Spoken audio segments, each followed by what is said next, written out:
Hey, good morning, everybody. We're going to start here soon.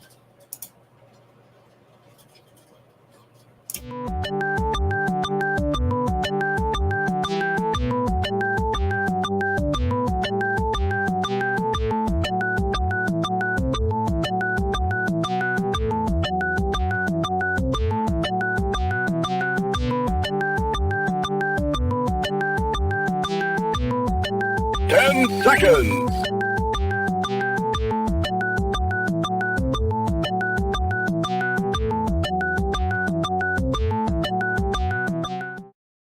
Now comes the part where we throw our heads back and laugh. Ready? Ready! How dare you!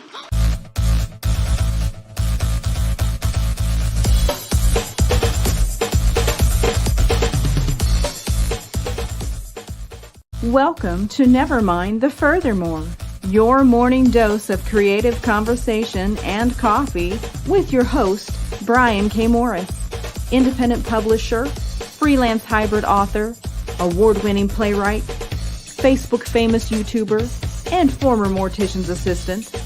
Get ready to start your day off right. Hey, everybody. How you doing? Welcome to Nevermind the Furthermore. And we are part of the Rising Tide broadcast system, or network, I should say. And just remember, a rising tide raises all ships, okay? And today is Monday, so you're here at Nevermind the Furthermore. And eventually you'll see Rick Bradley's R&D Gaming. I'm not sure when he's starting that, but we hope he comes up soon. Also tonight, not part of the Rising Tide, but Tidbits and Scribbles with Michaela Jade on YouTube. So please feel free to stop by there. I may end up being there too, so you never know.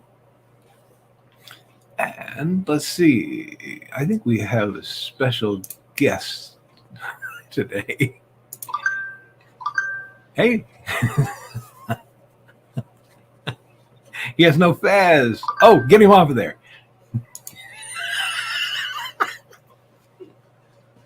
I got a fez. Hang on. Okay, here we go. All right.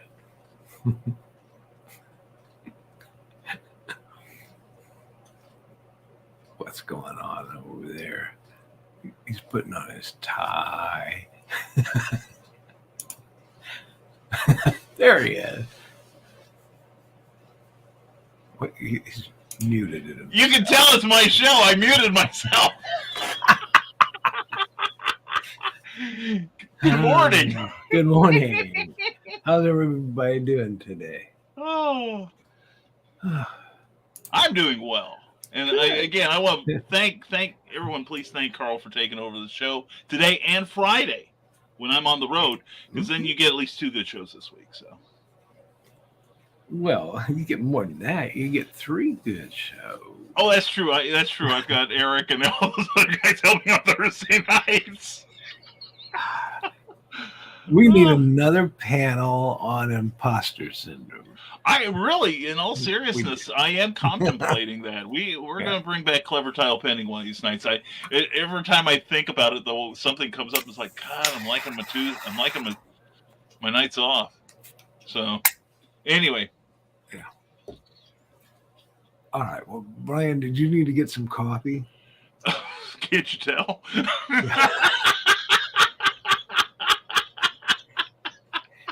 If you need to leave, that's okay. I do. I will be appearing in 1 hour on Raging 2 with Nita and Daphne.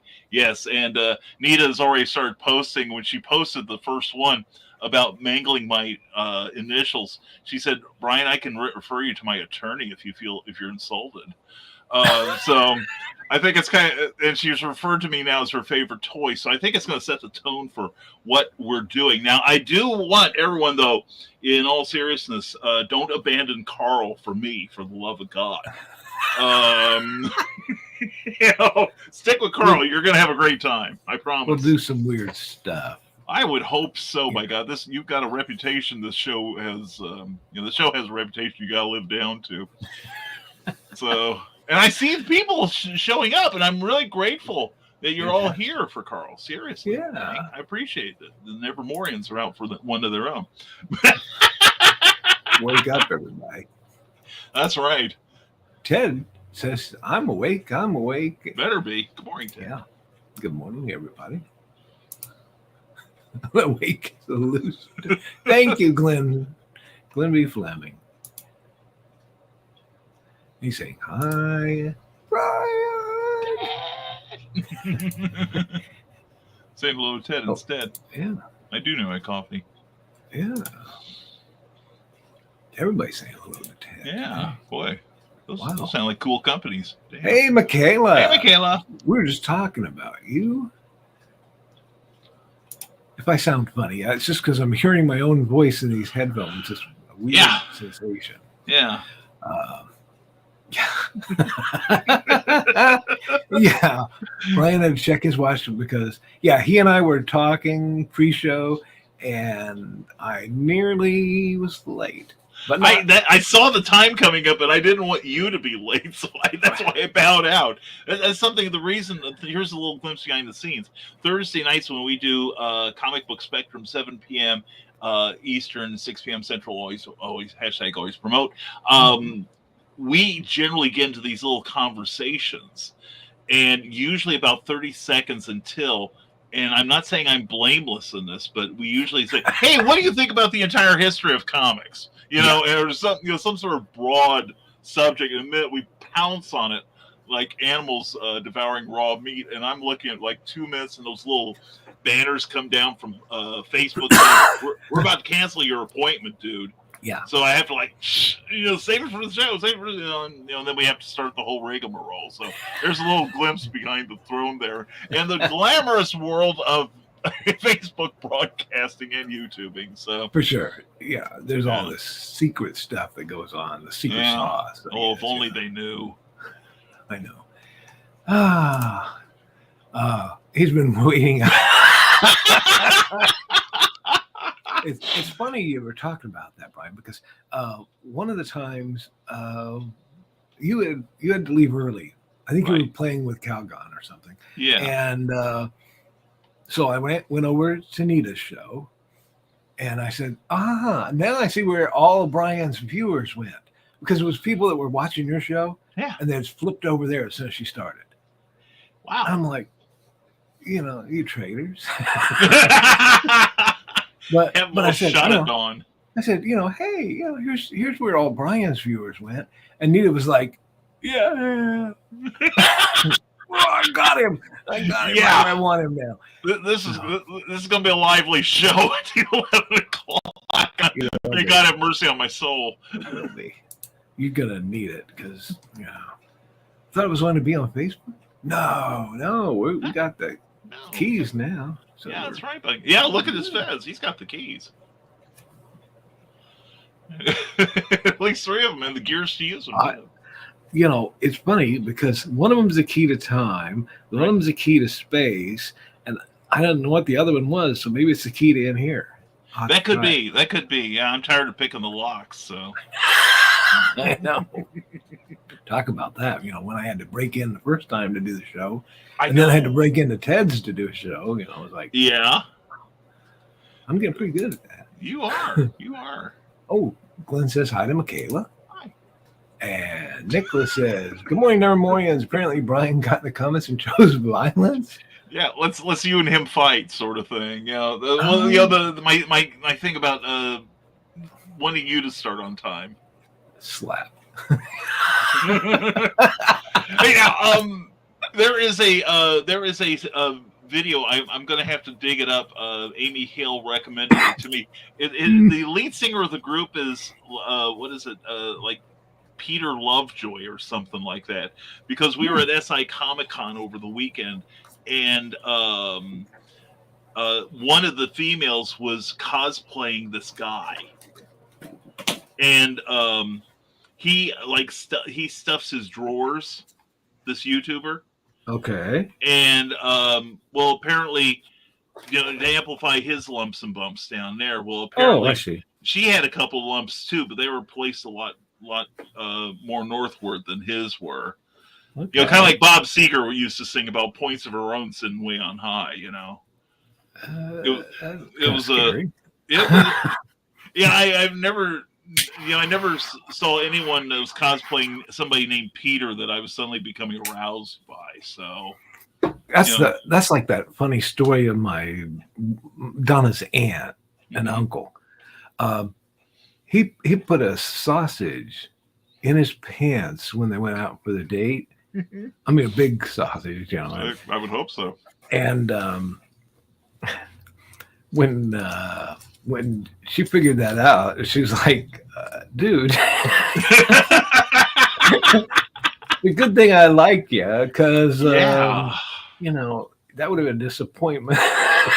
Yeah, well, you know, we don't know. He could have been packing a kielbasa, but only wind up with a Vienna sausage sort of thing. And what do you do after a couple of hours? You know what? You know, it gets warm, and it gets a little warm there. You know, somebody could wind up with trichinosis or something. So this could be bad. I'm in the mood for salami. Yeah. Yes. What's that adorable smell? Why does my car smell like a pizzeria all of a sudden? Yeah. And oh my god. Okay, we're skipping by all those. Yeah, skip by that guy. Okay. Deal with these Let the rails be hecklers. touched. Says Jody McPhee. Not while I'm on here.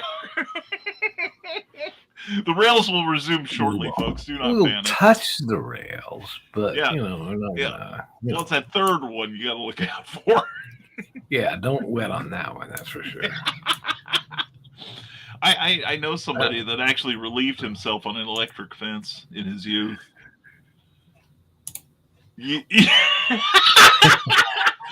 Bye, folks. Brian did his job this morning. Yeah, Brian. Yeah. Brian doesn't care whose show he destroys. Anyway, especially his own. That's fine. Hello. Hey, Nicholas says, hi, MJ, Glenn, and Ted. And Glenn says, hey, Joe. And Joe says, hey, Glenn. He's naked. Well, he doesn't have a tie on. I mean, yeah, it's just like several dreams about me that Nick has had. One of my friends on Facebook, maybe I should put the mature up on this. I don't know. Yeah, keep it up till I'm gone. She said something about when you're naked, you know, you feel naked, okay. But if you want to feel even more naked, put shoes on. It's a weird psychological phenomenon. That's profound. You just, you know, you're wearing shoes. It's like, oh my God, I'm naked other than these shoes. Wow. I wonder if that's why they make those models wear the high heels in those magazines that, you know, guys buy. I've heard of those. Yeah. I have too. Well, I think I saw some at a garage sale or something, or maybe I bought some in Brian's shop back in the day. Probably did. Probably did. Brian had to road test them all, so yeah. But well, you know, I did read that years ago. This is a fact y'all can carry with you.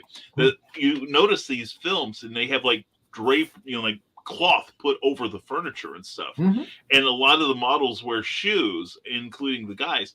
That's because they don't know who's been there and what they've done before. Because some people actually rent out their houses to film production units. Mainstream and otherwise, and it's the otherwise that they are a little nervous about. You know, you can't be sure that Stanley Steamer didn't come through between shots, and so it's so you got for your own protection. That's why they put that little band around the toilets in most of your nicer motels. For that short period of time I worked for that porno guy, there was a one where we had to have the plastic down because my job was to get the chocolate sauce out of the fridge and get it warmed up before it went on the model. I was like, that's right. Safety third. Yeah, exactly. It was crazy time in my life, and I'm glad it was while I was young. Because now I'd be like, you're wasting that chocolate, Yeah, yeah, yeah. Might probably be the mantra. Don't you know where that's been? Sort of thing. So. And Michaela J's laughing at the fact that you didn't have your tie on. Mocking me with her laughter. I know. So Brian has guest on his own show, The World is Ending. Yeah, Glenn? Pretty much. This is what happens when you accept other gigs, I know. You never know who's going to show up or get drawn in. Which, by the way, as long as we're here. So there you go. Yeah. Order that book. It's on Indiegogo. You'll love it. I wonder if that was well edited. I hear it's awesomely edited. Oh, good. I was explaining on Randy Zimmerman's show yesterday, we had to take out all those misspellings that had that extra U in it, like color and room, all that stuff. Yeah. Humor. And, It's like, behavior. God, does this man know how to spell? Good Lord. None of those Brits do. Good thing they got the colonists to teach them the way. So. And now we've offended all the British and the Canadians. So, that's right. Yeah, we can say all kinds of things now. No one's safe. Yeah. Thank you, Joe, for your laughter. Thanks, Joe. Professional to the core, B. That's me. Yeah. Nick says, thank you. Well, you're welcome, Nick. And Michaela says, I made it past the 40,000 word mark. Yeah. Only 30 or 40,000 more to go. What the? Her editor is going to just scream and run, I think. I think so. Yeah. I've heard she's got a fantastic editor, but man, that's a lot to put on a guy. The guy's usually fast too, Really? Yeah. As far as long as I'm reading somebody else's stuff, I can be super fast. Yeah. And within a couple days, get it back. Wow. Yeah. I can read fast, I can edit fast, but when I'm writing, that's a different story. And I'm the polar opposite. I can just spew the words out really quick, and they mostly fit together. But I'm the slowest editor in the world. Oh, wow. I think because I don't try to. A wise publisher taught me don't go looking for the errors, right? Because the major ones will pop out at you. Mm-hmm. But from that point on, my OCD is engaged, and I'm looking at everything now. So. I get it. Somebody could be fast and good, whereas I am fat. I am slow and moderate. You've got a lot of stuff to do other than that. That's true. I don't have anything else except making funny memes and like that's not a full-time gig. I'm telling you. Being responsible for the amusement of the world. I mean, that's a heavy burden. Thank God I don't have it. That was one thing that came up the other day. Somebody was talking about our Uncle Carl's secret humor group, and not a secret, but we were talking about it, and I'm like, sometimes I hate the humor group. Yeah. And then someone will post something weird, really weird, and I'm like, oh, I love the humor group. Yeah. Oh God, I know exactly what you're saying. There are mornings, and I've mentioned this before. There are some mornings I'm like, oh God, I don't want to do this. I just don't. And then, like 5 minutes into this, and seeing all you guys, and I'm including Carl in this too. Just start posting and loving on each other and ripping the hosts, and I'm like, oh my God, I cannot imagine any place I'd rather be. So yeah, I get it. I totally get it. And then every once in a while, someone will say something like, that really helped me, or it really helped me to be in that room, the room we don't talk about, a secret chat room. Mm-hmm. And I'm like, okay, it serves a purpose. Yeah. And I find that too with the broadcasting that, and I think it's the universe looking out for me that every now and then when I really, really get, feeling a grind to this or feeling that I'm not really contributing as much as I could, or I should be turning my attention elsewhere, I'll get somebody that tells me that they see the show and I brighten their morning. And, it's like, how can you stop doing it when you get that sort of feedback? I know. You're trapped. Yeah, pretty much. But it's a prison of my own making, and it's one that I gleefully accept. So, and that's the thing within life itself, make your own prison, but make it nice. Exactly. Yeah, exactly. Maybe Thank you for all Nick your was cards and saying, letters. thank you for all your cards and letters. Okay. Thank you. Let's see here. Oh, no, we don't. No, we want to skip that one. Okay, we'll skip that one. Yeah, GVP. It should be GYP. Oh, my. Okay. Yeah. Oh, my. There are some good, real quick aside, and thank you, Ryan. But there are some really good videos about people that actually they set up a test channel on YouTube and what YouTube does to you when you buy subscribers. Oh, yeah. Mm-hmm. Oh, you never want to do that. It's a bad thing. So. Yeah, I don't know where your guy that is supposed to keep those bots out went.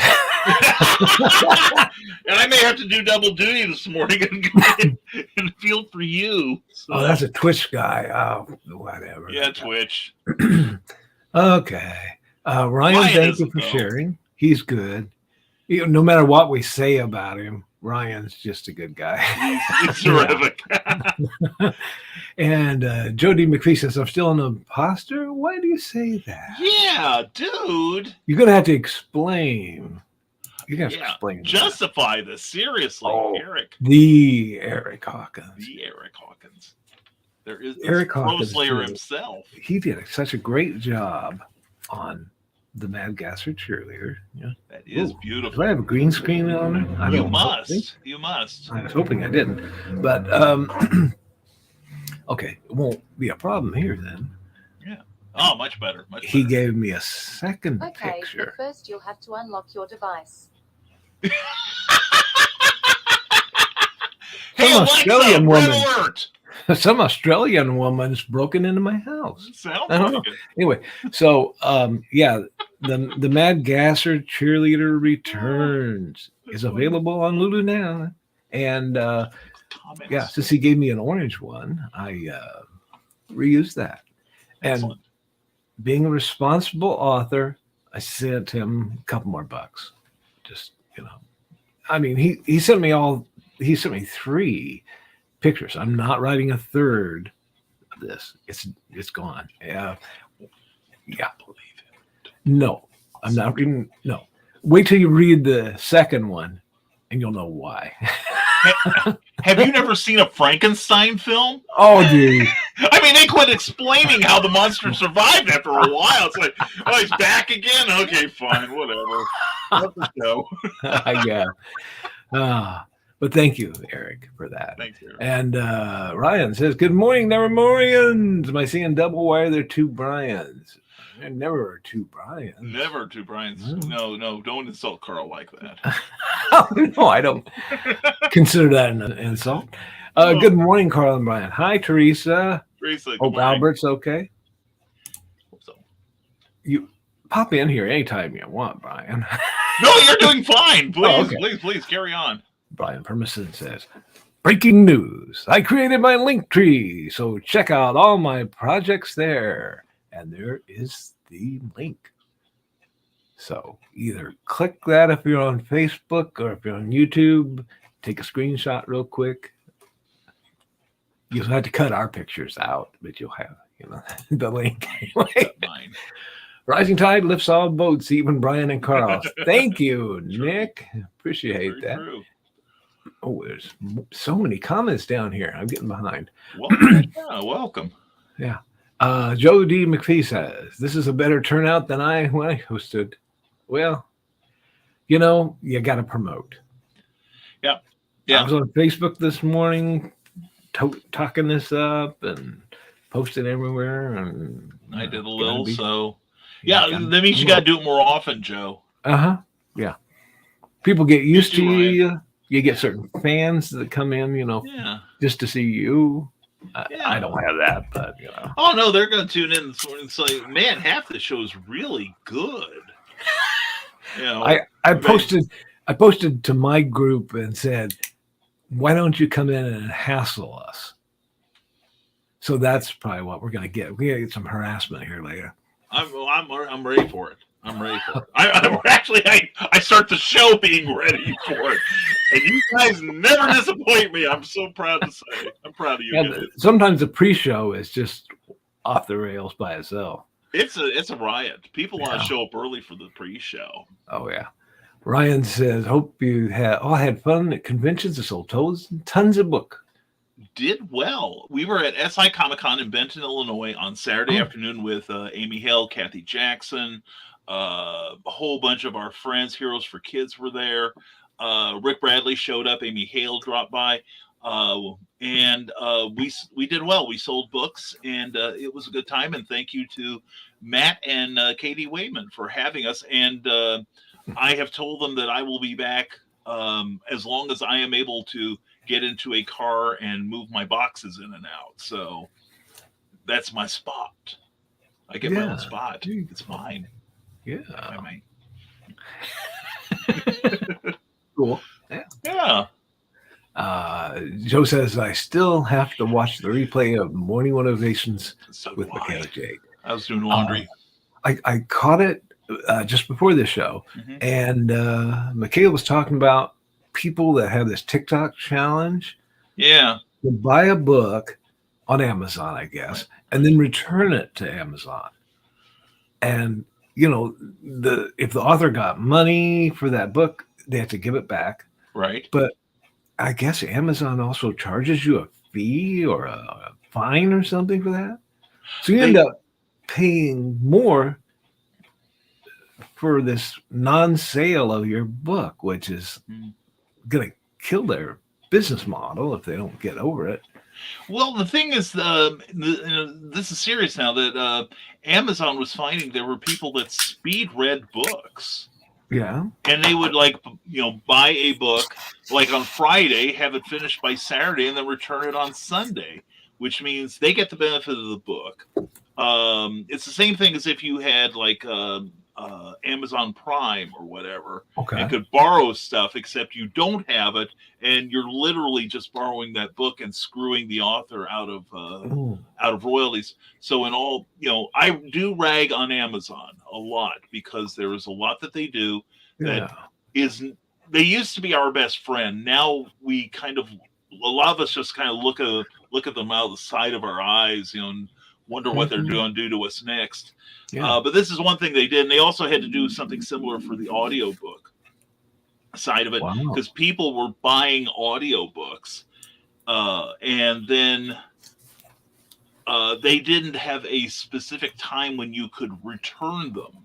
So people would return them a year later and get full credit back. And the authors, there were some authors that would get, 1 month they were maybe getting a couple $100 royalty a month from their audiobooks, and then the next month they're getting negative royalties. Yeah. Like, oh, you still owe us $200. We'll take it out of your next check. And fortunately, there was enough pushback that Amazon did right the situation. But it's one of those things where constantly somebody figures out the game plan, then figures out a way around it, and it doesn't matter if it screws somebody over or not. It's they just get a theirs. Game. It's just a game to them, and hopefully they'll get out of that phase. I hope, I hope so too.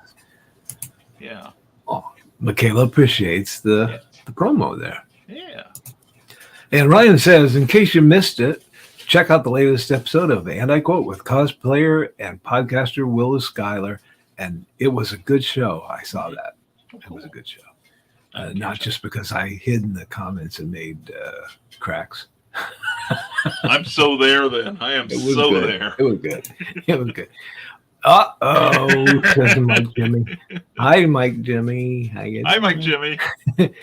Worst nightmare come true. Yeah.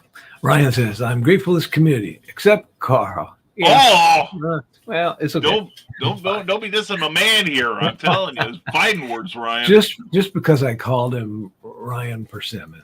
I mean... Oh. I'm going to be mailing... I did it again. Yeah, I'm going to be mailing Ted Davies a 9.8 slabbed edition of The Shadow #1, signed by the author and the writer immediately, just to write things. And I'm going to send it with love from Carl. So. Oh, that'd be good. Yeah. He also says, have a safe and productive day, so that's nice. Which means Ryan probably left already. He just came and, Yeah, promo dumped. Promo dumped. Yeah, that's a better way than I was going to say it. I should have shut up then and waited for that. Will you be needing this, Carl? I have one here somewhere, but wait a minute. Do I still have it?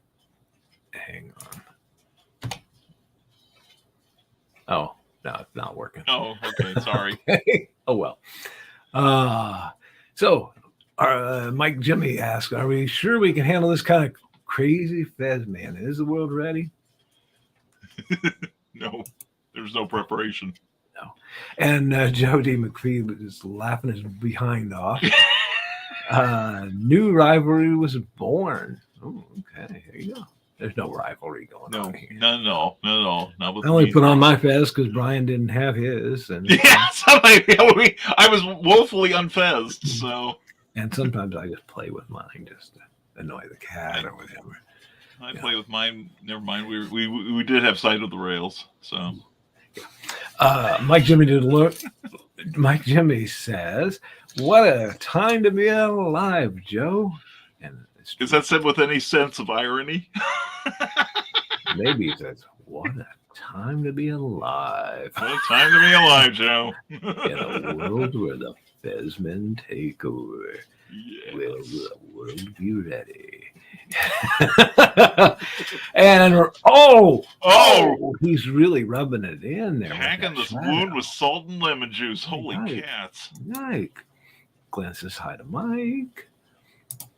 And Mike says, anyway, after a con on Saturday, I ended up stranded at some friends on the other side of the country thanks to a train fiasco. Oh, wow. Oh, geez.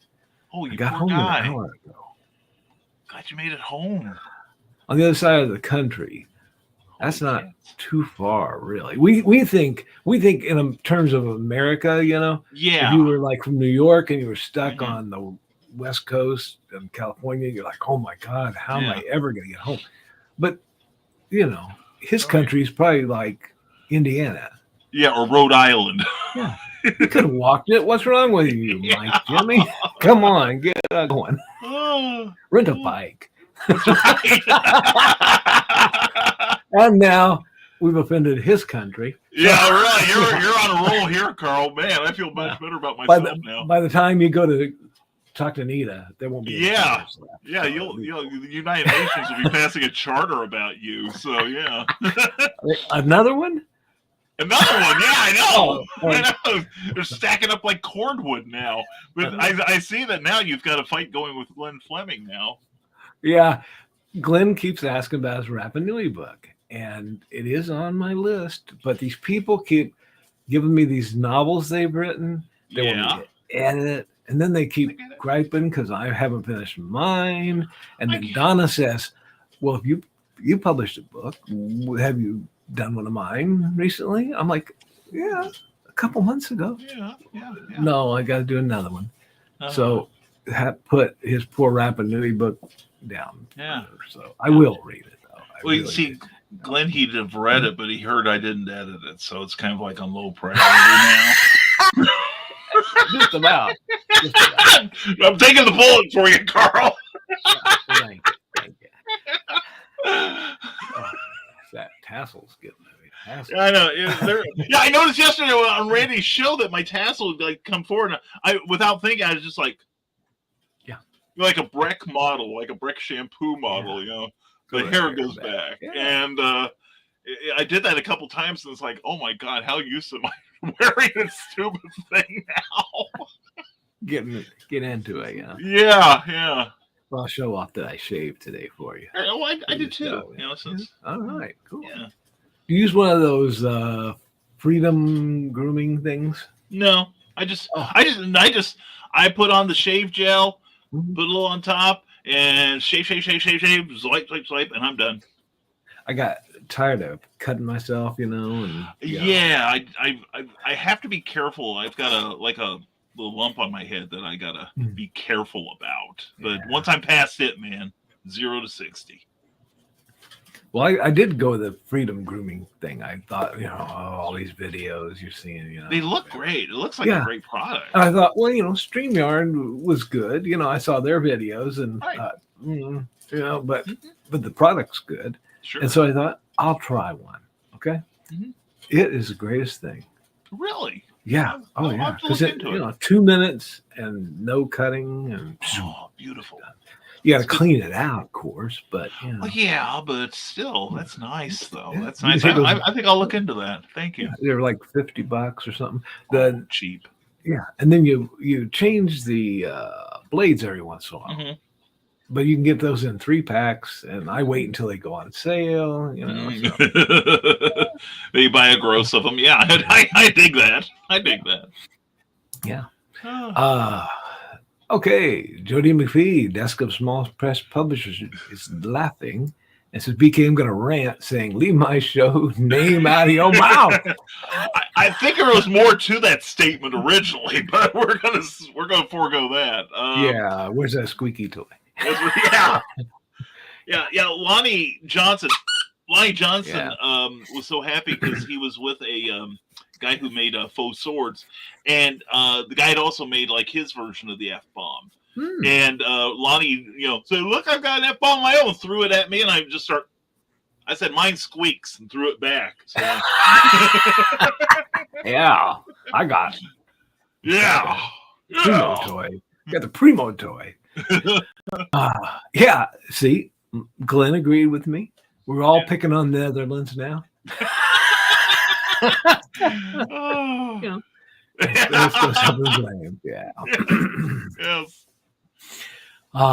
Damien, how you doing, guy? Not a time for a little Skokie. Go to the next one. Go to the next comment. Okay. Smoky. Okay. This has nothing to do with the Chicago suburbs. Oh, that was while I was lighting up with the big lighter. They were commenting on that because that's a weapon there. Holy cats. That's when you're serious about it. Oh yeah. Now if I had a beard, it'd probably be on fire. It'd probably look like Crazy World of Arthur Brown. I've only singed my mustache once. Yeah. I've got all kinds of clothing, when ashes fall off. Oh sure, yeah. I get that. And I did feel it in my hat one time. I was like, oh shit, I'm going to set my hat on fire. Yeah. But, Yeah. Mike Jimmy says, you're right, Glenn, but 2 hours driving is a lot to us. To me, it's next door. Yeah. You got to drive 2 hours to get anywhere here in the Midwest. I mean, pretty much, yeah. If you live out with Michaela and Keisha, I mean, yike. 45-minute drive to the store. Yeah, in indoor plumbing. Mm-hmm. Yeah. Exactly. Hey, Skunk Rocker. Morning, Skunk. Wait a minute. This is the same message he had on the April Fool's joke. Oh my God, that's right. I think his phone is stuck. Welcome to the Deja Vu Show. You're welcome to the special Groundhog's Day edition for Skunk. Yeah. No dogs there. Just cats. Okay. No dogs here. Yeah. Hey, Michaela says, hello, Glenn and Nick and Skunk and Damien and Mike Jimmy and anybody else I missed. And John Boy. Yeah. Mom caught me. We're gonna skip that comment. I'll be there in a few minutes, darling. I promise. Competitors breaking into your show, I have no competitors. I have friends. Oh, okay. I use a line from Don McLean from one of his songs. My enemies are sick or dead. There you go. Yeah. Once Nita's show starts, yes, I'm gonna have an interesting discussion over here about do you donate a copy of your book to your local library? Okay. So we're going to talk about that. See, I'm teasing here now. That's good. That's excellent. And I will say for the record, Danville Public Library has a copy of almost everything I've ever published. Mm-hmm. So, and I still buy them because I want signed copies. Well, yeah. Heck yeah. Well, and also, Carl, the other day you mentioned a little bit of housekeeping here. You mentioned the 3 Bat books. I have put them back for you. Oh, thank you. I appreciate that. Oh, thank you. Because I always love Batman, and Adam West is the Batman. Agreed. I mean, Michael Keaton, good. Good Yes. job. All those other guys, whatever. Yeah. Fair enough. But Adam West, I mean, really, That was a special show, and that was one of those shows I think people are only now beginning to appreciate the talent that went into it. And there were some writers that got camp. The self-referential part of it, the meta part of it, as well as balancing genuine drama and humor in it. And there were about, maybe about 7 or 8 writers who got it, like Stanley Ralph Ross. Yeah. But to have an actor really of the caliber of Adam West to get into that mode of delivery where, like, part of my essay on the Egghead episode is I mentioned that Adam West / Bruce Wayne / Batman always went into it seriously, and even though the Indian character is, Chief Screaming Eagle, is portrayed in a very unfortunate light, very stereotypical Indians, Hollywood Indian, but Bruce Wayne and Batman always treat him with 100% respect. Exactly. Yeah, and that's the key to making that show work, and that's why I'm so proud to be in those books, and I hope you enjoy them, Carl. I really do. I'd love to get your feedback on them. So. Okay, cool. Skullcracker says technically BKM. 2 people that did that. I did it once on a dare. It was not fun. I can imagine. And Skunk's actually posting real. Yes. So he's back. Yeah. I'm glad, Skunk. We need you. But fix that phone. Mike says, hi. Hope you all had a wonderful weekend. Michaela says, tonight on Tidbits and Scribbles, not that we're promoting that show, but we are, we talk about selling books, on other platforms other than the Zon. Exactly. And like I said, her show this morning, if you didn't catch it, it's only a few minutes, a minute, 48 seconds, I think. Something so, like I mean, everybody should watch that and subscribe. Catch it after Nita is done with me. Watch, like, subscribe, just like you should have done this show, because Brian really, really appreciates it. I do. Sincerely, I do. It doesn't help me at all, so don't worry about helping me accidentally. If we get more subscriptions, we might be able to talk Carl into coming back. That we get more good shows. So speaking of which, I've got to get ready for Nita's. I've got to drink too much coffee and then get rid of those 2 pots I've had already. So, Carl, thank you so very much. No problem. Sincerely appreciate you being here, and treat this guy like visiting royalty, which he is. And thank you all for supporting me and Carl. And do not abandon Carl for me. Okay, Nita will still be there, and your votes will count. And so everyone, in fact, I'm not even going to do my usual close because Carl, if you want to take my close, you can do that. I mean, my closing, not my clothes, but my closing. Yeah, we'll think about that. Okay, we'll just go through the motions then. Stunned shock right now. There you go. So anyway, Carl, thank you very much. Appreciate you, man. I really do. And everybody out there, thank you very much. Appreciate you. And I will be back Wednesday morning. Deal with it. Okay? Yeah. So take care, Carl. Take care, everyone. Take it easy. You too. Good luck over there. You'll need it. Pray for me, everyone. Bye, everyone. Take care. Bye-bye. Bow ties are cool, but fezzes are fez-tastic. Well, you're right about that, Critical Blast. Yeah. Now I wear a fez. All right. Is Brian coming back? No, guess not. Okay. Joe D. McPhee says BKM is real life guru when it comes to show. As long as he's fed, your show will survive. That's for sure. And Glenn says hi to RJ. What up, Nita? Oh, Keisha. Hello, beautiful Keisha. 2 of my favorites. Aw. Even after we teased each other so horribly. Let me take these headphones off. I'm tired of hearing my own voice.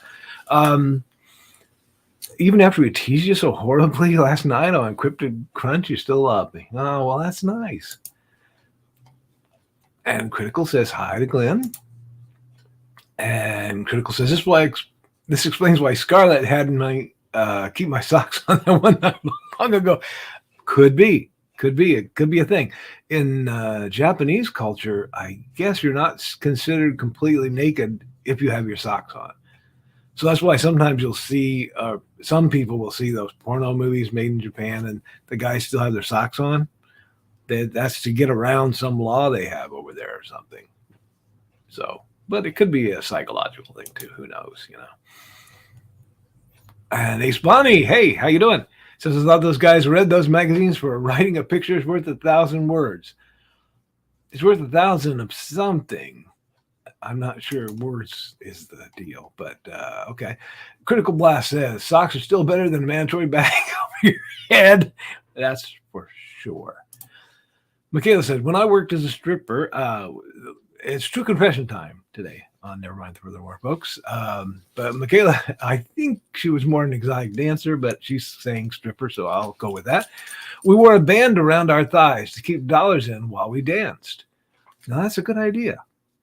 Because otherwise, you know, you don't have a pocket there, you know. Where are you going to put your money? Maybe we should have used our shoes. Well, you know, yeah, if you had, you know, a strap on the side of the stiletto or something, that could work. Joe D. McPhee says, why do I suspect that at one time Carl would have started a magazine called Ginger, which would have rivaled all the other known magazines for men that they read for the articles? I would have loved to start one just for redheads, maybe even chubby redheads. I could still, no, I'll do it as a web page now. Yeah, what the heck there, Michaela? Like I say, it was true confession time today. Watch more of Michaela Jade, not more of her, but you can see her at Tidbits and Scribbles tonight, okay? Better than a coin belt, Michaela, says Critical Blast. That's true, because you fiddle around with your coin belt, you know, you get more coins. You want those dollar bills and 5s and 10s. And Mike Jimmy laughs, and Jody laughs. Mike Jimmy says, if you want a speed editing, I did 3 comic strips last Thursday. BKM, get your game up. Oh, there's a challenge. I've ever heard one. And Nick says, nothing else except running a clandestine humor service. Yeah, that's all I'm doing is, yeah, you know, for the people that are brave enough to go in there. Nita says, Brian, Carl is so boring. You should come over Raging 2. We have cookies. Yeah, thank you, Nita. Appreciate it. Love you. I do, but don't let her know that, okay? She'll get a big head about it if she thinks I really love her. So we play. Critical Blast says I'm editing 20 short stories right now, including layouts, kerning, page headers. Yeah, hashtag publisher woes. Yeah, tell me about it. The formatting that my wife gives me sometimes, I've got to work on. If she watches this show later, sorry, hon. But yeah, sometimes I'll be like, oh my gosh, no. So yeah, I know what it's like. Nicholas says, so you guys need to do a show about keeping the joy in your broadcasting. Ooh, that's a good one, Nick. I will take a screenshot instead of writing it down and taking up all your precious, valuable time here. Cameron Christopher Payne says, I'm there.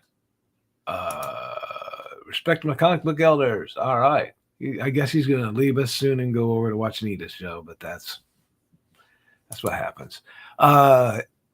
Keisha, she's got the flu, that poor girl. Man, I feel bad for her. She's got a small child. And need I say more? I mean, you send your kid off to school and they're going to bring home every germ known to man. And they'll be like, and you'll be like, oh, I'm going to die. You know, that's the way it works. Yeah. Eric says, we demand a third son of the gasser. Ooh, now that's an idea. But no.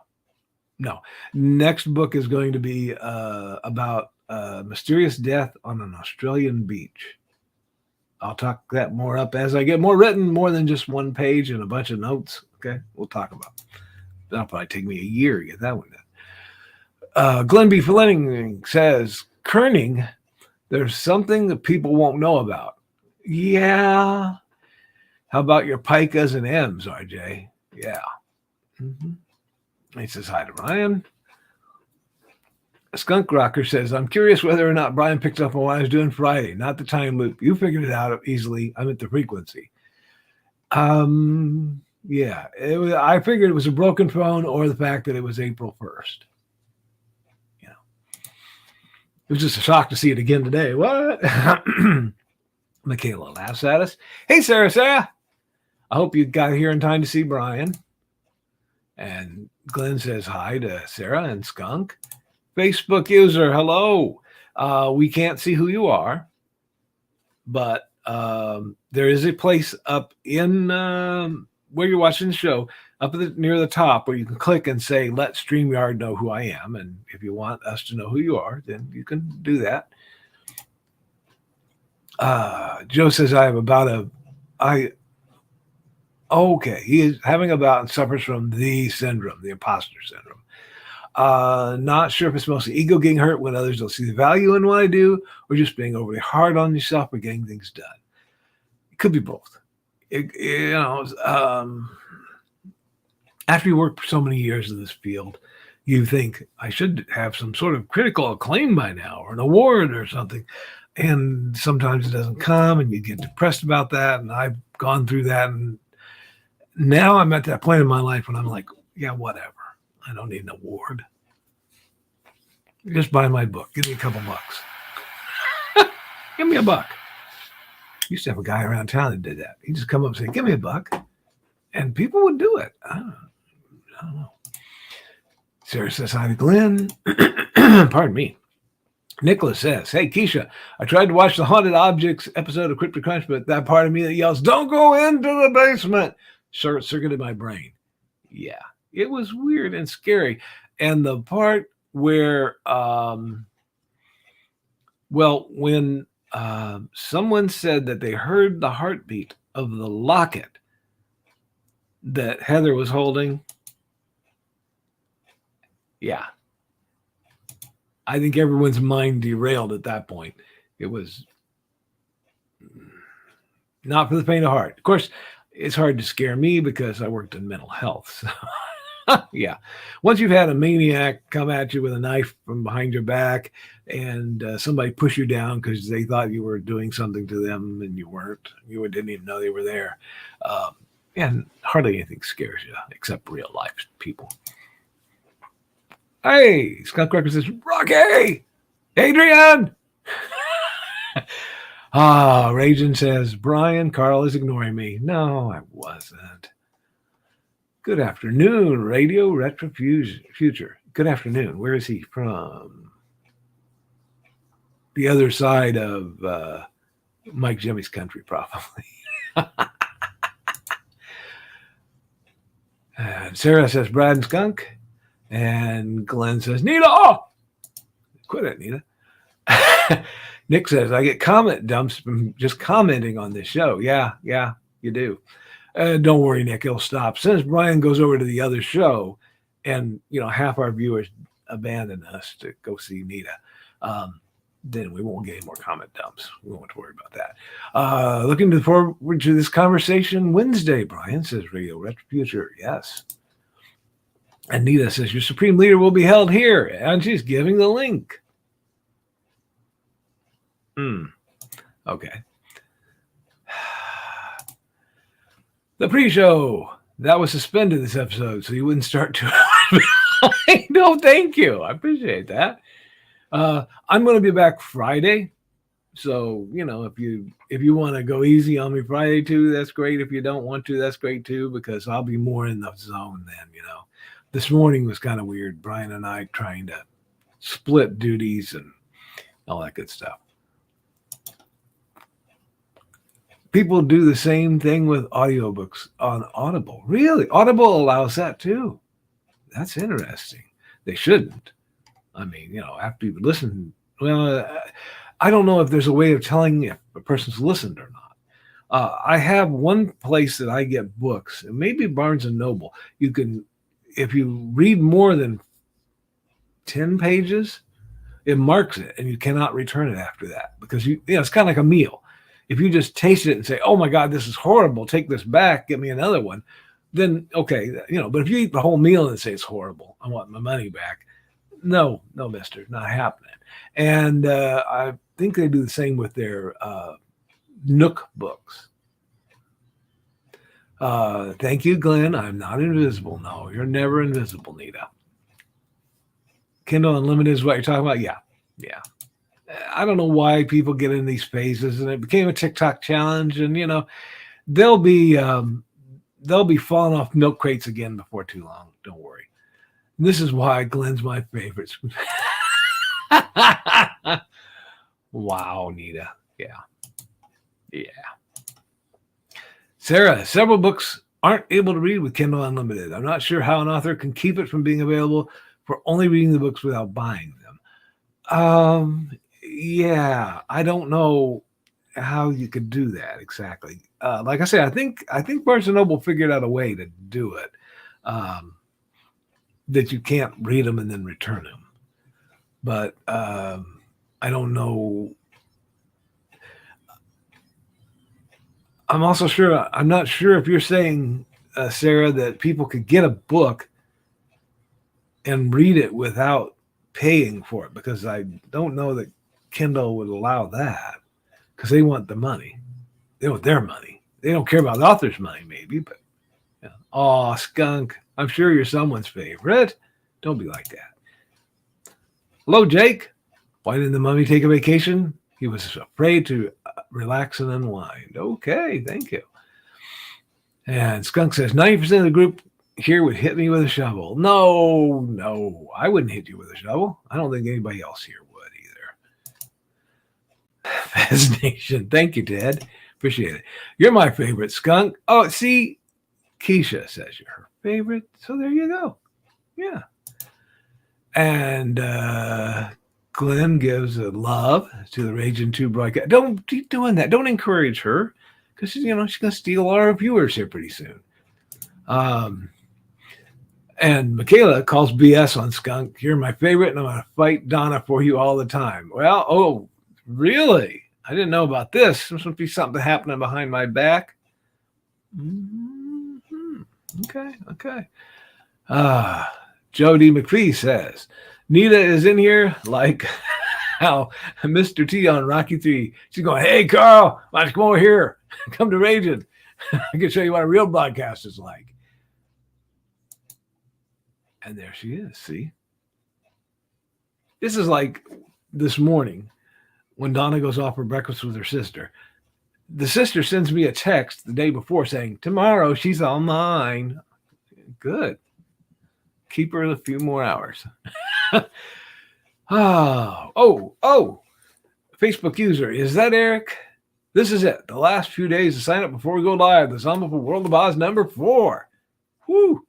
So sign up and you'll get a notification. I did that with Joe D. McPhee's Amazonia because I wanted to know when's it going live. I knew Eric would be posting more, so I didn't do it that particular night because Joe was behind. I'm trying to get Joe caught up. So I'll probably sign up for Eric, but I'm going to let Joe get caught up first. I'm trying to help him out. I helped Eric out earlier on something else. So, oh, you are two beautiful liars. Or you two are beautiful liars, says Skunk Rocker. Sorry. I have this kind of dyslexia where I move things around. I edit in my mind. Maybe that's what makes me a good editor. I don't know. Glenn B. Fleming, someone pays attention to me. Yeah. Whatever. You're the okayest, Skunk Rocker, says Nita. Good. And then laughs at her own joke. Whatever. Thank you, Skunk. I am beautiful, but you're a favorite. Aww. And Ragin says, oh, I talk about her, but not to her. Carl, I'm hurt. I talk to you, Nita. just behave myself today because I might say something nasty because you're going to steal all my audience here soon. And Sarah says, don't forget to like the show. Thank you, Sarah. I'm not there to remind people today, so you are there to do it. I appreciate that. I'm here trying to keep Brian's little boat afloat on the rising tide here. Ted says, no, Ryan, no, but I found Fantastic Four number 52, first appearance of Black Panther. I'll be getting it graded directly. I think it might be worth a couple more dollars than your slab shadow. Just saying. Ooh, Ted's giving it back to this morning. He's not just sitting idly by and taking it from Ryan. That's the way to be. Mike, Jimmy, Lorsa de Bruin says, the skunk rocker. Yeah, mate, you're cool. Unapologetically furry like myself. Good. See, skunk, you're getting validation here. Mike finally admitted he's a furry. I'm so proud of you for being yourself, says Skunk Rocker as he rubs his belly. Good boy. Rachel says, speaking of furries, pay attention, boys. And she laughs and says, we got lots of fluffy stuff coming soon. Enough with the promo. Okay. Nita, you should be on your own show by a minute by now. So get over there. Mike Jimmy says he's laughing his butt off. Mate, if you look up my third name on Fur Affinity, it's probably supposed to be one word, but I'm not sure how to pronounce it, so I'm going to pronounce it as two. Fur Affinity. Be surprised to find out what made my comic career possible. Ooh. Posing as an animal. Glenn's laughing. He must know. Michaela says, I've been watching Nita, but I haven't seen any wolves yet. Okay. Hey, Grant. Good morning, gentlemen. Grant, watching the mail every day. I'm pushing poor Grant. I want to see that. I want to see that Beowulf in my mailbox. Just saying. Well,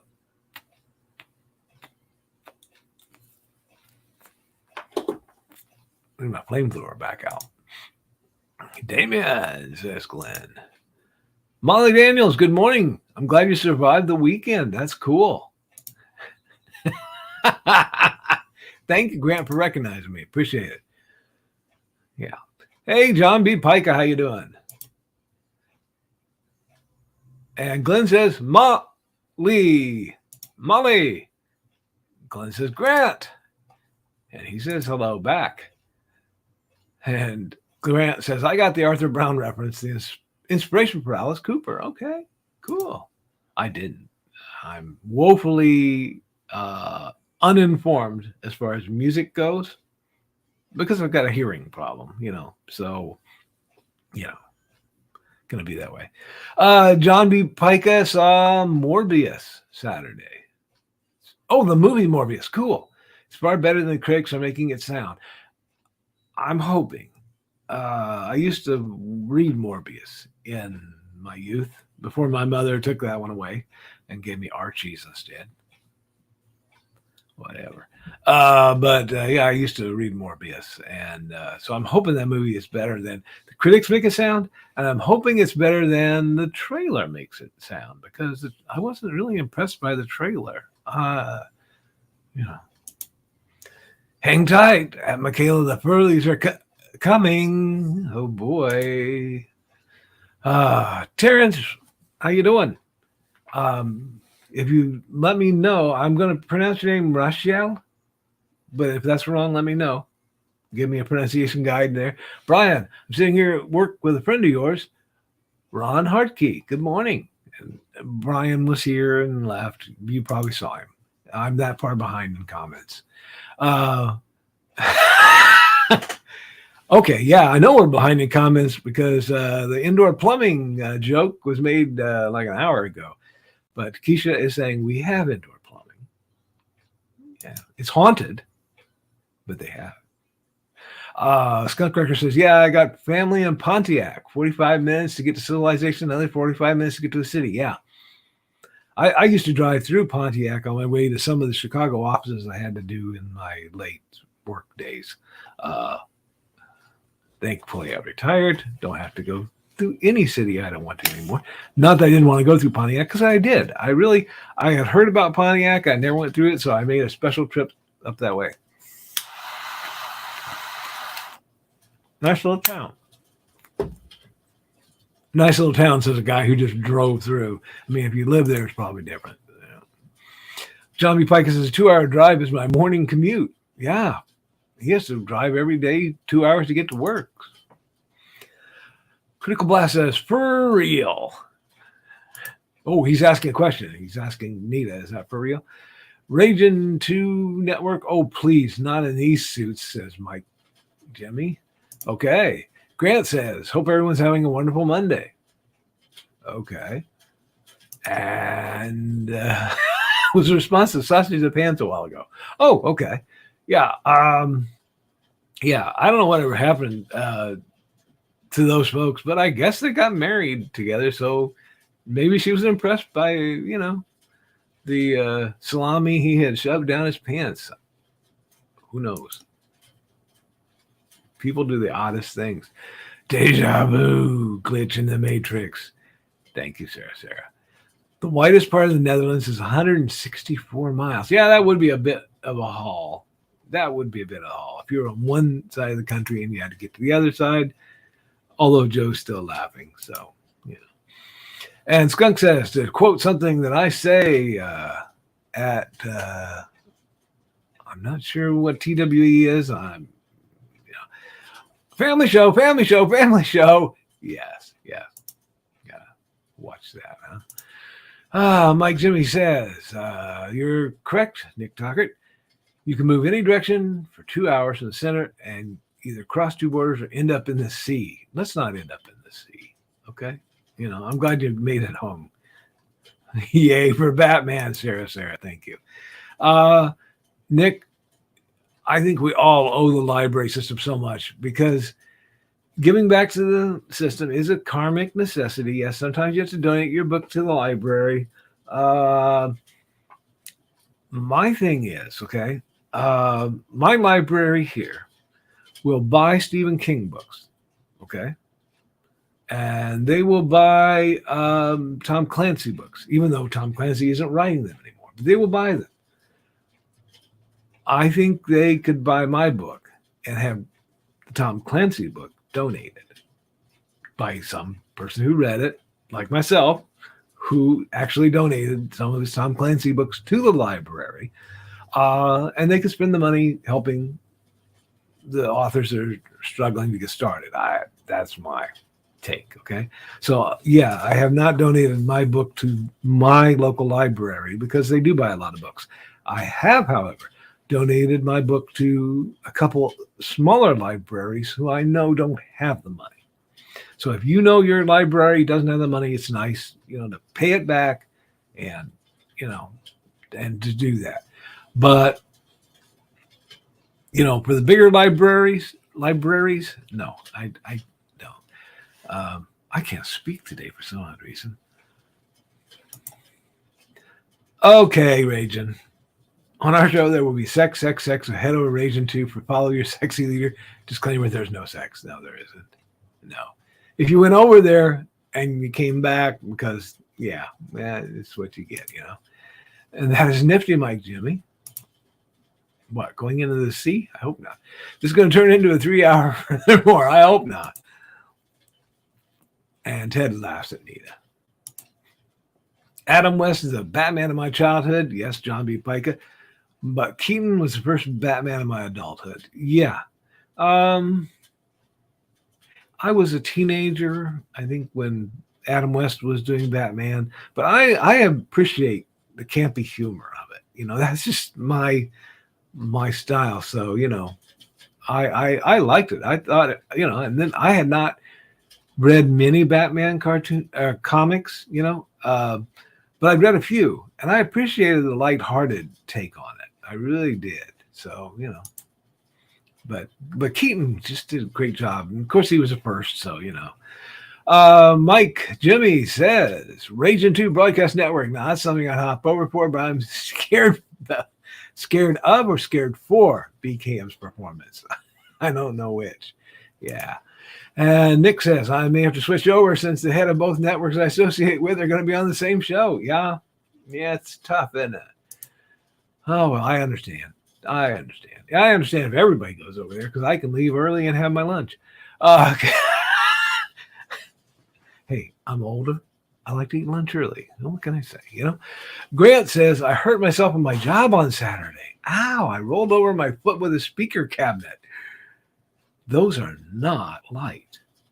And one of my toes is bright purple now. Trying to lay back and let it heal today. Oh, well, yeah, we're sending our healing vibes or whatever to you, Grant. I feel bad for you there.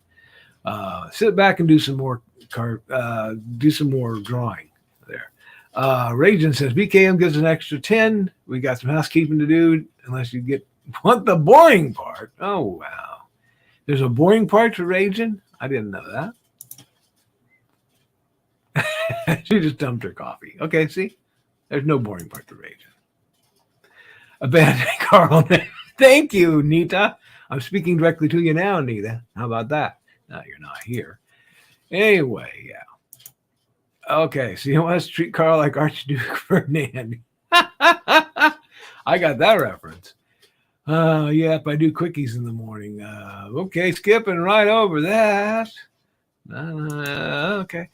And finally, he is gone. Eric was just waiting for that. Thank you, Eric. Appreciate it. Yeah. He's gone. Sarah's laughing. Yeah. And Grant says, I don't know anybody. I guess it was innuendo. Oh, Michaela. If I didn't know anybody, I guess that was innuendo. Yeah, we know, Michaela. You can multi-watch. Well, good job. Nicola, yes, The Somerton Man is my next novel. I have been watching YouTube videos out the wazoo. I'm going to be reading some books soon through my local library, not Amazon. I got some gift certificates for Barnes and Noble, but I might go through the library. But yes, The Somerton Man. I thought that was a very fascinating case. There have been a lot of people tried to explain it. I'm thinking, okay, I will give you my take, but it's going to be in a prose form. And I'm going to embellish it a little, like I did the Mad Gasser. Grant says, I'm glad some people understand book design. So many indie books look awful. Yeah. I've seen a few that I was like, oh, who did your cover? Give me a call or something. Because, but, Michaela and I were talking about how some books look flat. Okay. It looks like you took something and you just pasted everything on one thing. And we're working, you'll notice when I do help her with hers, that the background is slightly blurred. That's to give it a three-dimensional effect. And some people have not mastered that in their particular program of choice, how they're designing their covers. And I think it really helps. You don't have to give it a lot. It's a subtle thing, but you really want to give that background a little bit of blur to pull and pop that picture of the main source out. So. And from the desk of a small press publisher, wait, Son of Gasser, that would mean, don't think that worked correctly in the continuity of the first book. Right. So there's no Son of Gasser. Sorry. I'm done with that. I'm wanting to get out of that pervert's mind. So, no, it was an April Fool's prank, April 1st. I was sending out that message every 15 minutes. Yes. Yep. I wondered about that, but we were having fun teasing you. So we just kept playing with it. I think Brian might have recognized that too, but we just, we're having fun with you. And you couldn't jump back at us without breaking your character. So we were like, yeah, we got Skunk now. Got him by the tail. And also, speaking of Gassers, Mad or Otherwise, I Was a Teenage Wereskunk is one of the funniest movies I've ever seen. So yeah, go watch it. Okay. I Was a Teenage Wereskunk. I have not seen that advertised. Airplane levels of humor. Oh, to the level of the movie Airplane? Okay. Cool. And I love when movies are just out there and yet subtle with their humor. And I was a teenage were-skunk delivered in that aspect. Cool. Willow Skyler says, morning, folks, just dropping in to say hi and give some, I think, love and cheers. Hope you all have a great day. Willow, we love you. And sorry about your show last night. I was being a bit of a, I don't have his squeaker thing. So Nicholas Stockard says, oh, shoot, Carl, that wasn't scary. It was frustrating, kind of like watching people juggle grenades. Yeah, it was a little bit weird there. And yeah. And she says, love. Yeah. Keisha invited spirits to come home with her in a stick. So now she has a haunted stick that she got from a cemetery. And if that's not inviting something, I don't know what it is. Even if you don't believe in it, like me, I'm like, really? Do you want to? If you believe in that, what are you doing? I mean, I don't know.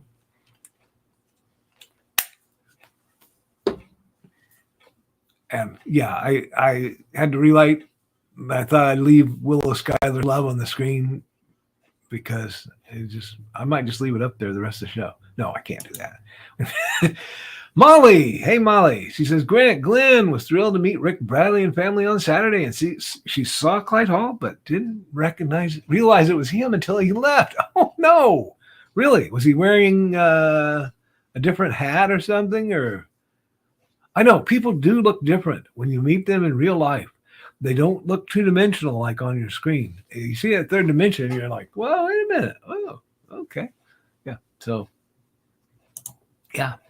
And Skunk Rocker says, hey, since Brian isn't here anymore, can we just turn this into green room light? I mean, somebody already said a swear word. Yeah, they did. I don't know. Hey, Molly, says Grant. Oh, John's going to go make the donuts. Bye, John. Good luck. I wish I could eat donuts. I can't. I won't talk about it here. Sarah says, whoa, say that 3 times fast. Sarah says, the books are free to read because of their income is paying for the Kindle Unlimited. Yeah. Okay. Oh, okay. I kind of get what you're saying there, Sarah. Okay. Skunk says, it's after 11 and I'm still here. Why didn't you lose your whole audience, Carl? Hey, maybe people like me better than Nita. Yeah, Nita's going to rake me over the coals for that one. Oh, Joe D, good job. He's at 18 people following now. Good. Yeah, Amazonia number 7, I believe. So follow that. Eric says, I just learned of fur affinity last week. I might buy an advertisement for my book, The Lion, and other characters are basically furries. Yeah, there you go. Well, yeah, Eric, and when people start dressing up as your characters from Zombie World of Oz, are they cosplaying the lion? Or are they being a furry? Or both? Two treats in one, as they used to say in the old gum commercial. I think it was gum. Maybe it was Certs. Nicholas says, Fur Affinity has some unique and impressive artwork. I'll bet it does. I'm not into that, but I'll bet it does. Michaela is 230 words away from 41,000. Watch me go. Good job, Michaela. And Molly agrees. Way to go. Everything in my house is haunted, says Keisha. Okay. Because you invited, hon. I'm sorry. Hey, spirits, come and infest my toiletries. I need a haunted toothbrush. Michaela says, thank you, Molly. And Eric, they definitely apply a spray/anthropomorphic art. Folks will buy it, says Nick. Yeah, exactly. Hey, Mad Gasser Cheerleader. If perverts buy that book, good, thank you. But don't do mad gassing, okay? Just do your pervert stuff and don't gas anybody. Hey, what do you do with the Fez? I put it. Oh, you mean the Fez? You mean Mr. Fez? He went over to go join Nita. Nita and Daphne are having a show, and they have him as a guest today. So that's where a couple of people took off to. That's where he took off to. So, he abandoned his own show and left me in charge. What a fool. Anyway, Nicholas says, Adam West defined camp. Yes. I love the absurdity. Yeah, I think the fact that Adam West played his part so straight, okay? And Burt Ward, too. I mean, how can you say things like, I don't know, holy hand grenades, Batman, and, keep a straight face through all that? He did. I mean, I wonder how many takes it took, before they would, But yeah, I mean, they both played those parts so straight, and the commissioner and not so much the chief. Sometimes the chief was a little, but the commissioner was always playing it straight. I think that helped with the absurdity of the villains. And the thing that I love the most, Nick, and you'll love this, the Dutch angles. I'm making fun of the Netherlands again, sorry. But those tilted angles that they would have on the camera when they would go to the villains, so they would be kind of like this, the whole time you were in the villain's lair. I loved that. And if I could do that here, I'd do it. Can't figure out how to do it. But he thinks the best Bruce Wayne was Kevin Conroy and is the best. Oh, okay. And Kevin Conroy's the best Batman with his voice alone. Okay. I didn't get into some of the later ones so much, just my thing. I just sometimes they overplayed the origin stories too much.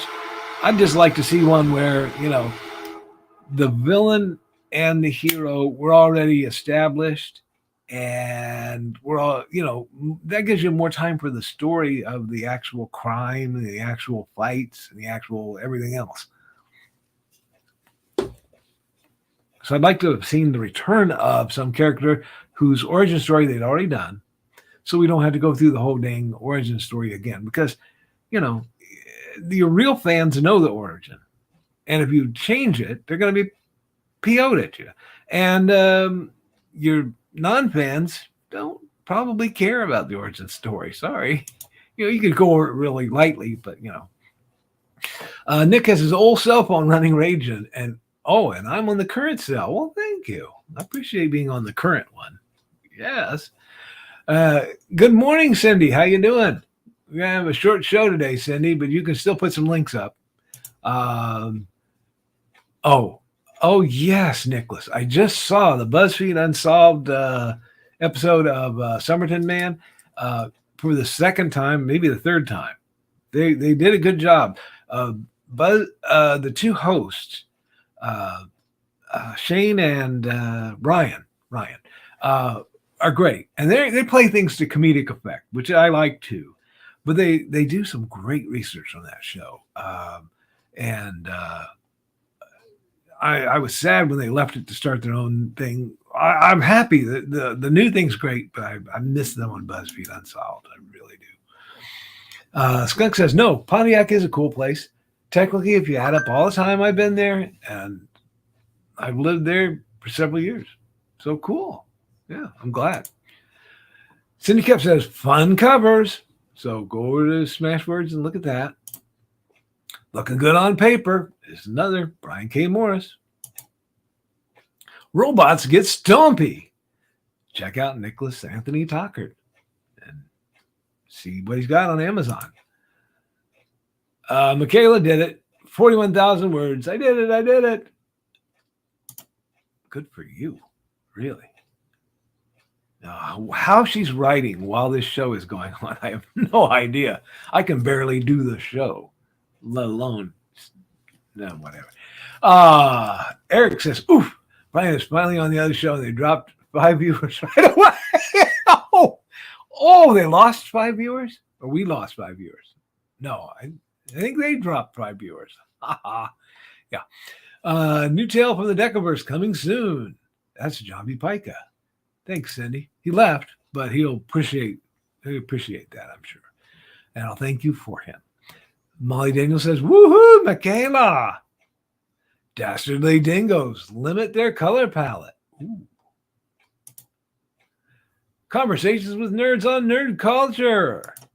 Thank you, Cindy. Comics talk with Pops fans. You are winning the ratings war, Carl. Woo! Good. I don't know. I think people are tuning out now because it's probably about dinner time.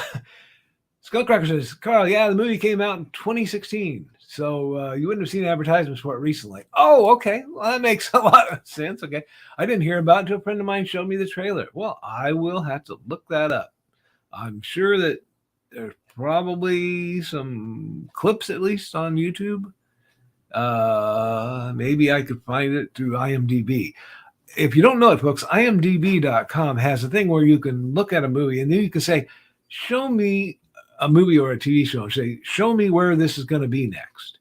And it'll show you if it's available somewhere, which is really neat. I found some shows that I was looking for that I could not find anywhere and found them through IMDb. So that's a good source for you. And kickstarting Amazons. It is Silver Bolt, which I believe is Jody McPhee. Nick Tucker says, Keisha, I love you, darling, but the F-bombing around is going to make you eventually find out. Whoa, yeah. If you're messing around with things that you don't understand, who you going to call? Yeah, Nicholas Tucker. Skunk says, my immediate reaction was, please tell me this is a real movie. Yeah. Based on real events. Pops says, people see me at con and yell, Pops from the other side of the hall, my hat stands out. Yeah, it helps to have a trademark. It does. Yeah. And Cindy says, Amy Hale has neurosis for you. And she does. If you read that, you'll get a neurosis or something. No, actually, it's a very good book. And it is a nail biter, but you won't have any lasting effects afterwards, except wanting a sequel, which I think she's working on. I hope.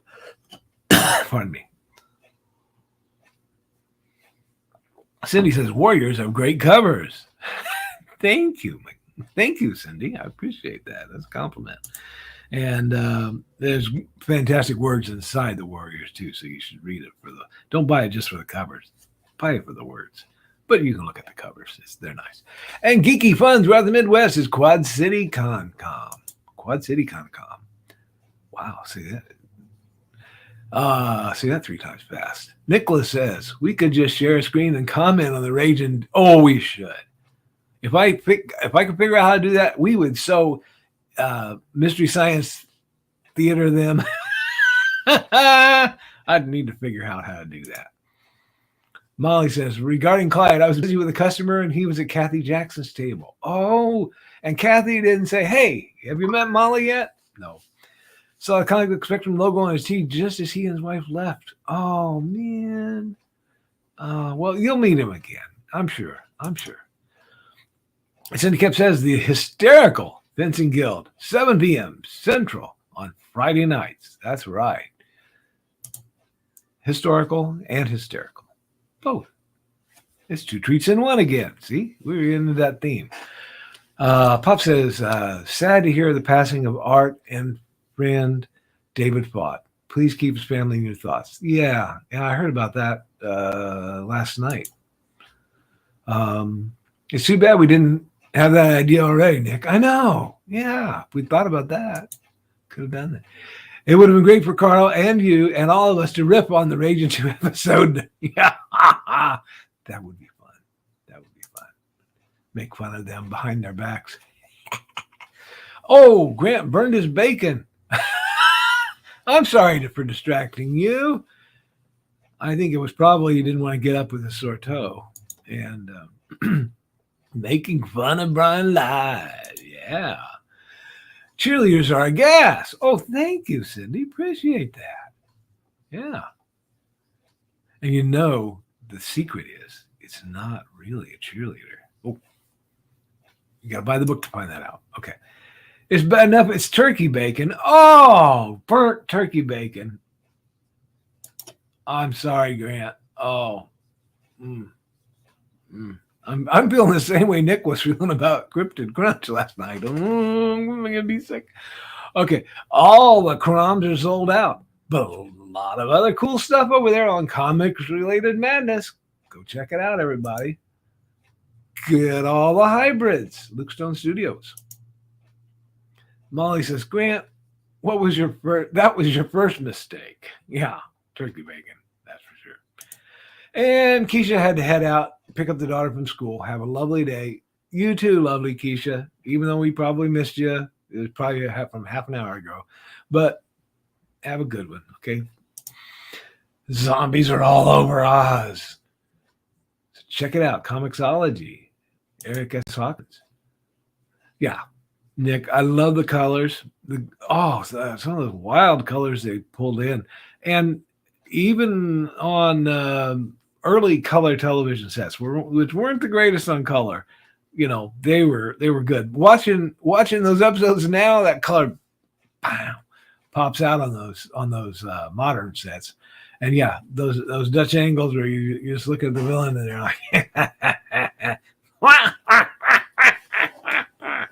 yeah, I love it. Bye, Keisha. Molly's waving at her back. She missed Keisha too. No, I'm teasing. Cindy says, Barrett Publications is all the sci-fi. All of it? Oh, no. Where'd all the sci-fi go? Oh, it's over there. Grant says, I know, Molly, but I can't have regular bacon, which makes me sad. Makes me sad for you too, Grant. I can't have regular bacon either because no top teeth, folks. Yeah. If you wondered why I spoke funny, no top teeth. But yeah, I can't have regular bacon unless I chop it up and, you know, just eat bacon bits at that point. So Cindy says Adventures in Storming the Gates at Stormgate Press and Memoirs of an Angel's Nebulizer. I like that. That's cool. Nick says, I'm sorry. I edited it. Keaton is the best Bruce. Okay. Conroy was the animated series Batman. Oh, okay. The animated series. I did see part of that, but only once I was an adult.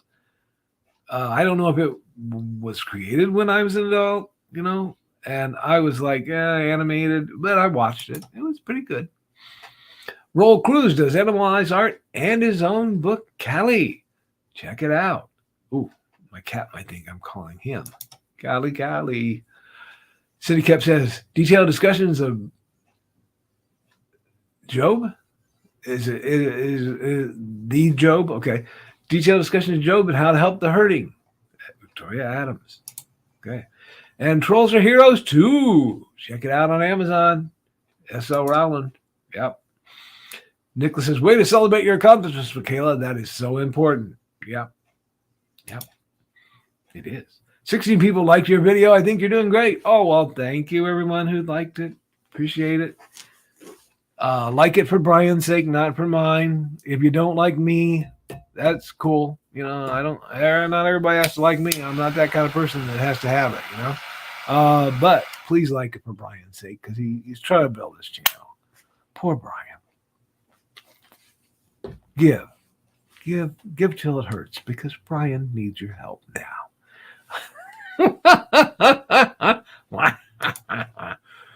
Anthologies with a twist on common stories. It's Ye Old Dragon books. Cool.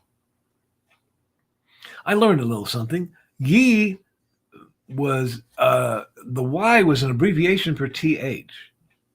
So they actually mean the old dragon books. See?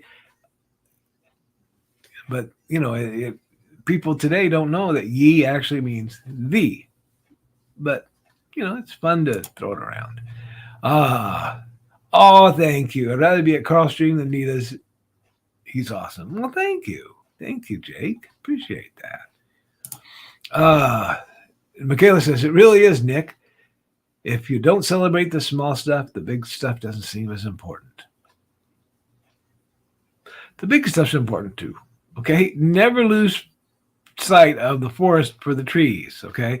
We do that as writers. We're like, oh, this chapter's killing me. I'm going to give up this whole book. Or, my last book is not selling enough. Oh, I'm going to quit. Don't. Because you are more than just that chapter. You are more than just that one book, I hope. If you're really serious about this, you've got to write and write and write and write more books and more things. If I quit back in the 1980s, I'd be a lot more sane, people. But I wouldn't have 10 books out now, 12 books. I don't know. I've lost track. So celebrate the small, but also celebrate the big. Accomplishments are accomplishments. Oh, she's got to go. Talk to you later. Okay, Michaela, we will see you on Tidbits and Scribbles tonight. And by then, hopefully, I will have rested some more and I'll be able to talk. And, not like what I'm doing now. Bye, Michaela. Molly waves at everybody as they're leaving. Bye. Nicholas says, I just saw a TED Talk about celebrating accomplishments today. Cool. Celebrate your accomplishments once they're done. Too many people today try to celebrate before they're done. Cindy says, I need more breaks so I can go through all the links, but I'm back in the office starting tomorrow. Yike. Well, I'll be back on Friday. Good, because I'll be back on Friday too. Stay safe out there. Watch out for people weirder than me and take good notes so you can use them as characters. I always do. And go sign up for everybody's Patreon and newsletters. Catch up with y'all later. Cindy, we'll catch up with you too. Yeah. And Molly says, that's cool, Nick. Yeah, exactly. Nick says, I wish we appreciated color more now, like they did on Batman and the Wild Wild West. I think because, I'm old enough. I remember we had a black and white television set. Shows were in black and white. And I think the first show we saw was Disney in living color, and Tinkerbell would come out and ting and all that stuff. And we really loved the color. And so people, that were making the shows knew that. And so they were like, oh my God, we got to color everything now. And I think that really was a sign of the times, So some of the wild colors were more a thing of, we want to make sure this shows as color on your screen, and also to get people to buy those color television sets, because you got to, right? Keep up with the people next door. Jake says, have you seen the horror movie with the character Pinhead in it? If so, which is your favorite? I don't watch horror movies because I worked in mental health, folks.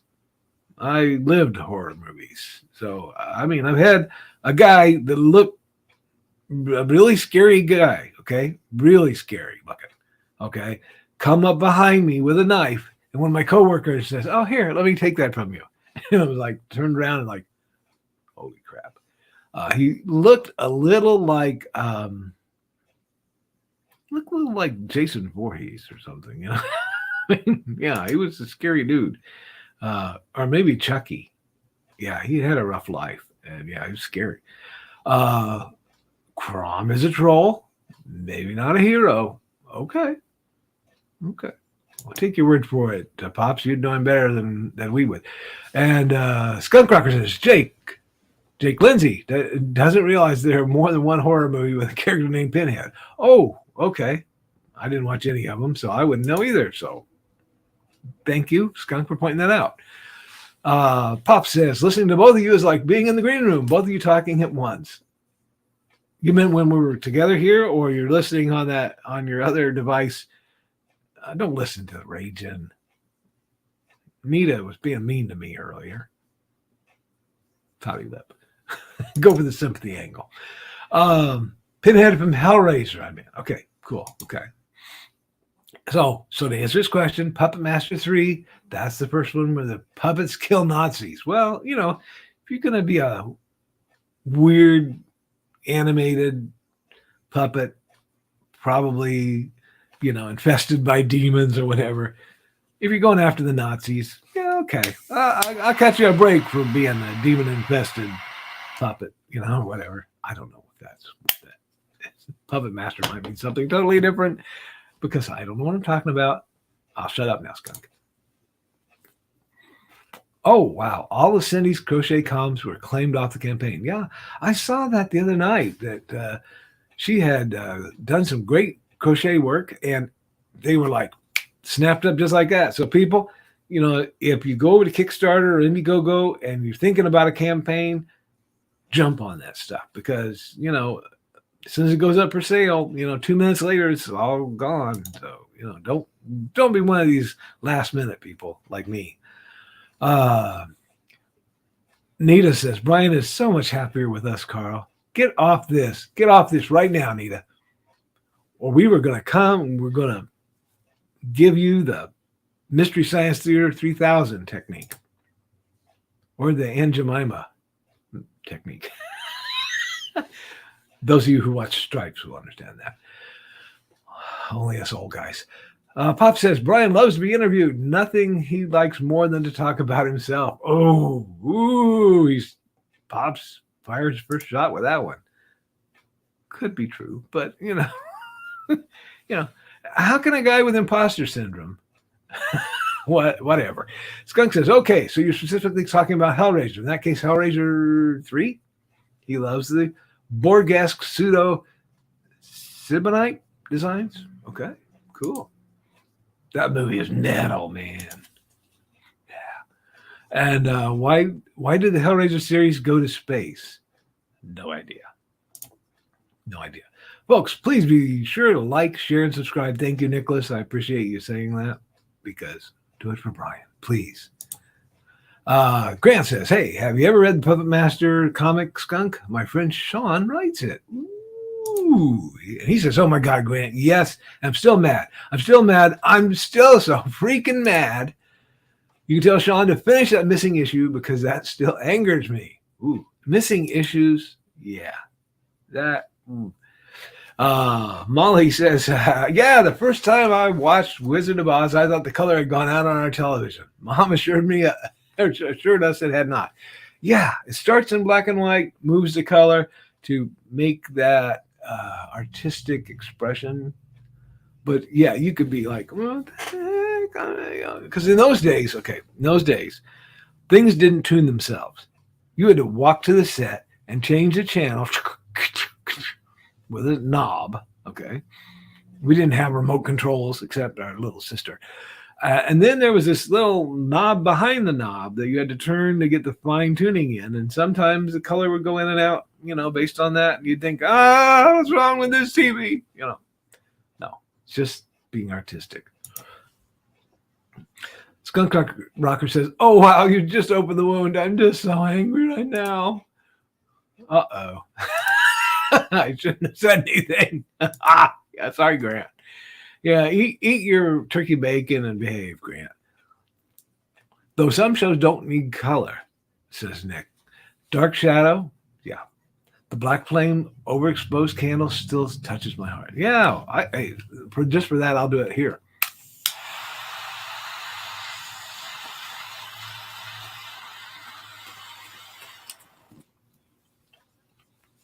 I can white out my camera. I think that's so cool with the flame.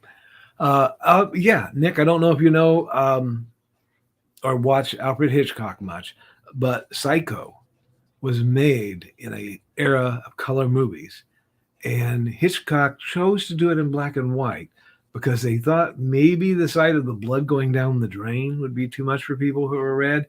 And besides, he wanted a spooky kind of tone to it, and spooky tones, black and white does it, every time.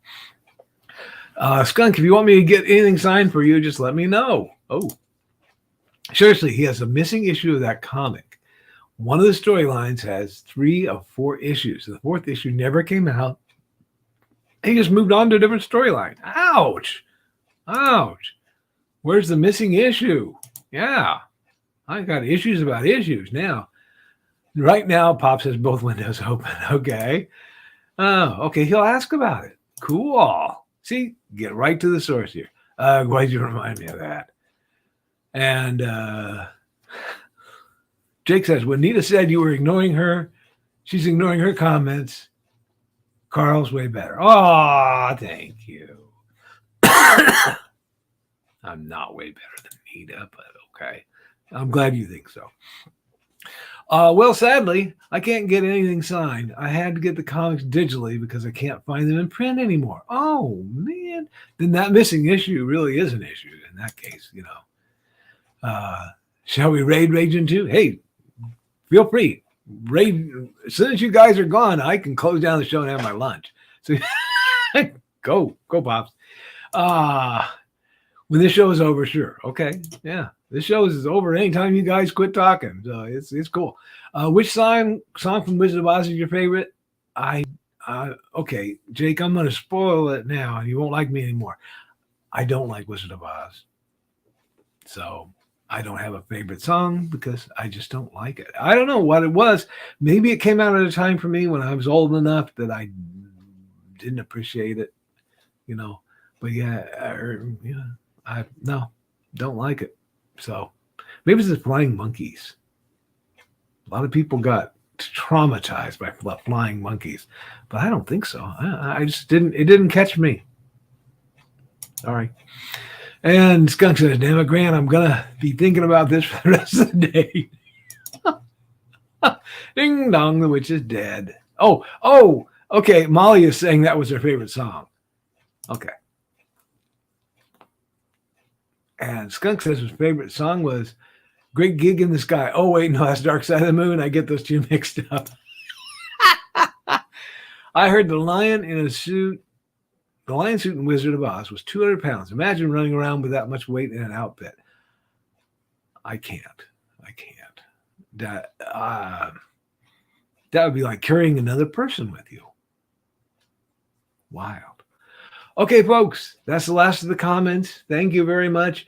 I think it's time that y'all go raid the Raging Show and make fun of them while I go have lunch. So I'm going to run the outro here, and everybody have a good day.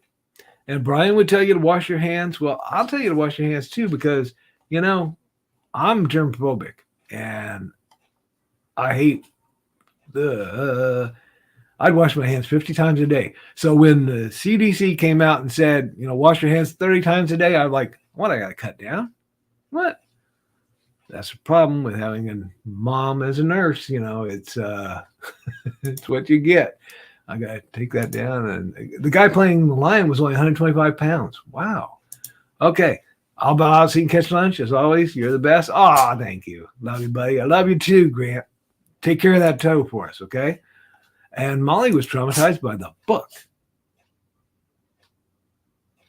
Yeah. Give you nightmares. Thanks, Nick. You have fun too. Molly says, bye all. And I'm not going to be like Brian. I'm going to cut the comments off right there. And as soon as I take that back off of there, so you can see all the lovely stuff that happens after I do so. Bye, everybody.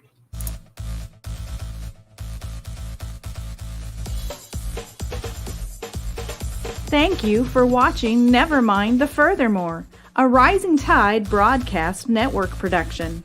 If you enjoyed any part of this show, please give it a like or a thumbs up and share it with your friends. Also, please subscribe to our YouTube channel and consider becoming one of our Patreon supporters.